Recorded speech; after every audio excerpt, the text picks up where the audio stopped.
Author of the brand new book, Trump versus China, Facing America's Greatest Threat, which hits store shelves today. We made a special red background just for you.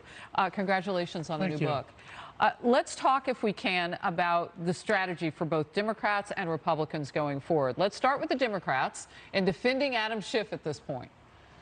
Well, look, they don't have any choice. I mean, they're now picked a path they're going to run down. That path includes empowering Schiff. Schiff is running a totally fraudulent, fundamental violation of the American system with secret meetings, secret hearings, no legal representation for the administration, the opposite of what we did in '98 and the opposite of what the Democrats did in '73 during Watergate. So Schiff has decided, and Pelosi is backing him, that they will simply run a kangaroo court. At the end of it, they will produce a report. I just was told today that the Republican members aren't even allowed to take any notes or any record. So you're going to have... No, they have to read it. Brett Baer and I were talking about this last hour in like a skiff or a small room. And they can't...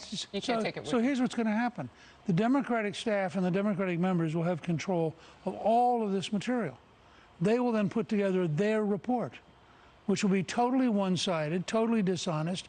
They'll send it out, and they will block any effort to make it all public. That's the opposite of what we did in '98. Well, all right. I would imagine if you do the numbers, you'd have to think with the majority, Democrats would get impeachment in the House. Flip the switch, though, to the Senate. And I'm a little confused because when you lay it all out like that, Speaker, why are people like Mitt Romney, why are they saying that they would consider looking at impeachment if it hasn't been fair up until this point?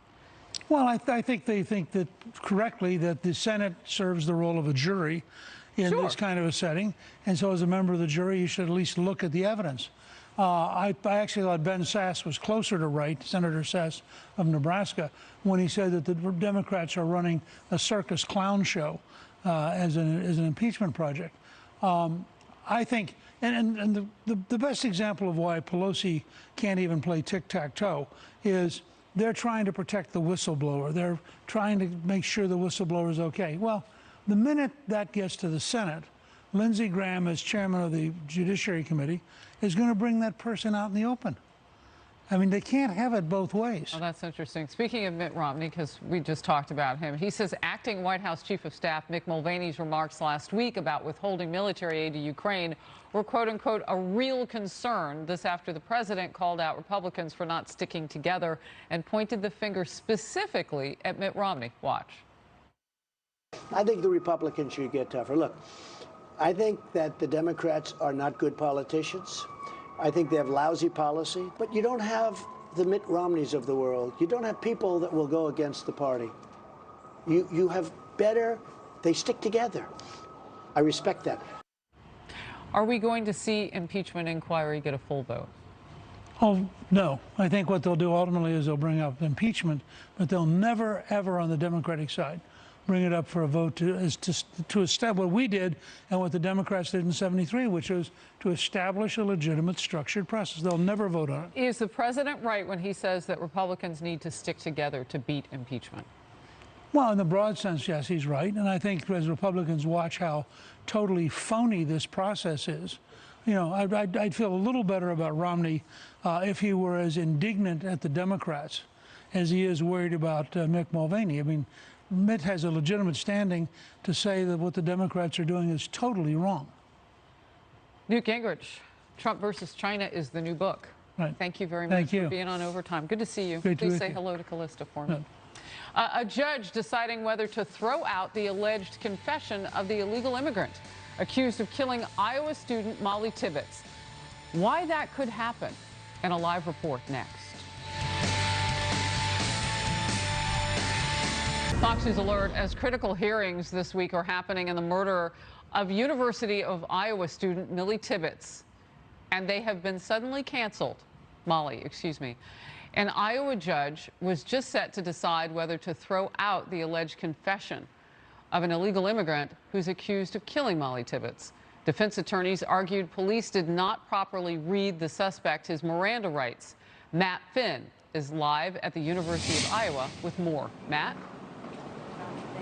Harris, we were about to walk into court today when these hearings were suddenly canceled because of a death in one of the defense attorneys' families. We have learned that these hearings have been rescheduled for next month, and they are going to play a substantial role in the murder trial of Molly Tibbetts. That's because a judge is set to decide how much of the murder suspect's alleged confession can be used. Defense attorneys want some, if not all, of Rivera's confession thrown out, insisting last summer Christian Rivera was not properly given his Miranda rights, and there were issues with translation when he was questioned about Tibbetts' death. Well, now state prosecutors here in Iowa are admitting that when Rivera was questioned, he was not properly given his Miranda rights the first time. The police officer mistakenly left out the part telling Rivera anything he confessed to could be used against him in court. But prosecutors say when Rivera finally led them to Molly Tibbetts' body,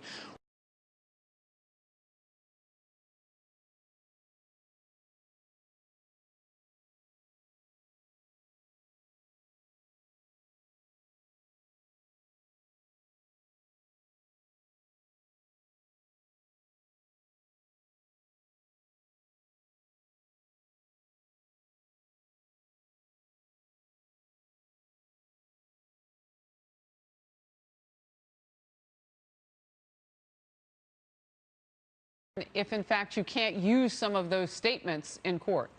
It makes the case much more difficult. It doesn't mean they can't make the case. And I think it's important to say a case like this is tragic. Anytime you have a murder case, particularly a murder case involving a young individual, it's a tragic case, and the prosecutors that work on it really devote all their time to it. But they're going to have a much more difficult time without those confessions if part of it is not allowed to be read into testimony. Could something like this mean that the suspected killer of Molly Tibbetts goes free?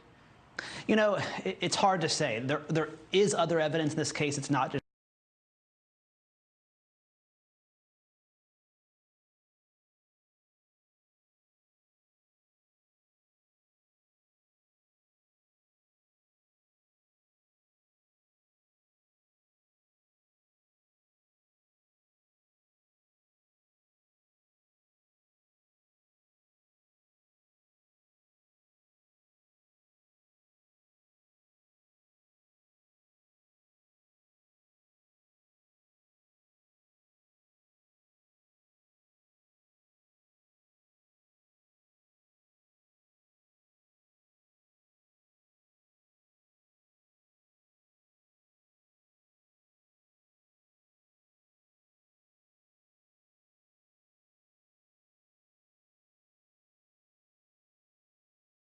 Yeah, and here I think there is a recording, there are statements, they're going to try to do that. But what's interesting so far is that the prosecutors have conceded that the defendant wasn't given the correct notices, and the first part of the confession, at least, is definitely not going to go to the jury.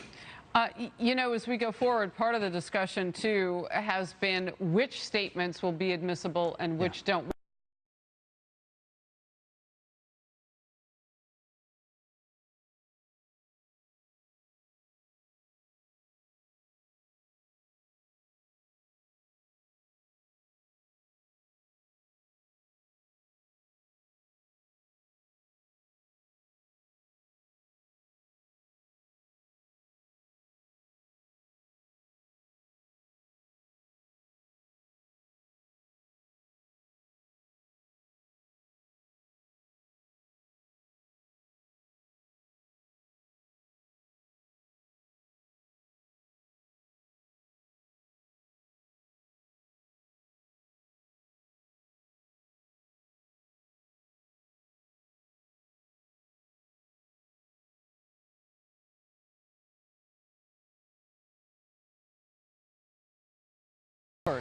And formerly Jill Stein.